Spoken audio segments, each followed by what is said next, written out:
अस्सलाम वालेकुम रहमतुल्लाहि व बरकातहू। मोहतरम नाज़रीन कराम, आज हम गुफ्तगू करेंगे इस्लामियात में तहक़ीक़ के सिलसिले में मौज़ू के इंतख़ाब पर।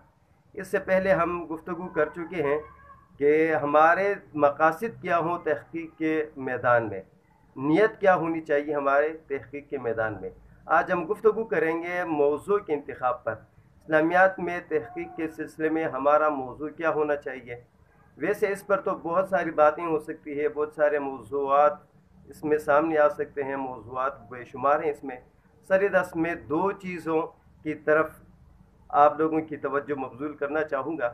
उसमें एक है मखतूते पर काम करना है। किसी भी एक मखतूते के मुख्तलिफ़ नुस्खे लेकर उनका आपस में तज्ज़िया करें, मवाज़ना करें, तक़ाबुल करें, उसके मतन पर, उनके अल्फाज पर, हालात पर, उनके रेफ़रेंसेस और हवालाजात पर इसको दोबारा एडिट करके एक नई शक्ल में, एक तहरीरी शक्ल में सामने लाया जाए। यानी मखतूते पर काम होना, ये भी हमारे मौज़ू का इंतख़ाब हो सकता है।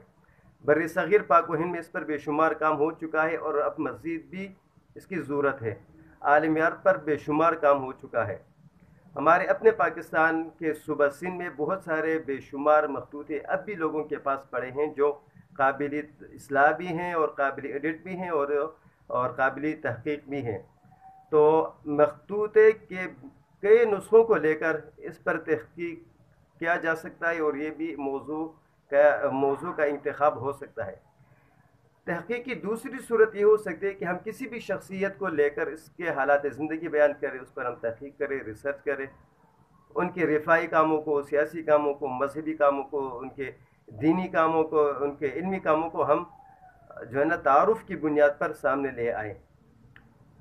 ये दो मौज़ूआत, मखतूते के चंद नुस्ख़ों पर काम करना और किसी भी शख्सियत को सामने लाना, ये हमारे इस्लामी रिवायत और इस्लामी उलूम में दो वो बुनियादी चीज़ें हैं जिसकी बुनियाद पर हम कह सकते हैं कि हम जिस मौज़ू पर तहक़ीक़ करना चाह रहे हैं वो ठोस भी है, मज़बूत भी है और कारआमद भी है और जो है ना इस पर काम हो सकता है।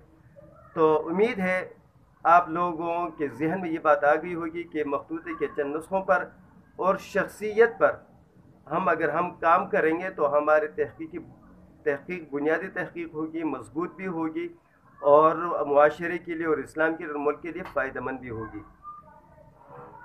इंशाअल्लाह। और उम्मीद है कि ये बातें आप लोगों की समझ में आ गई होंगी। अस्सलाम वालेकुम व रहमतुल्लाहि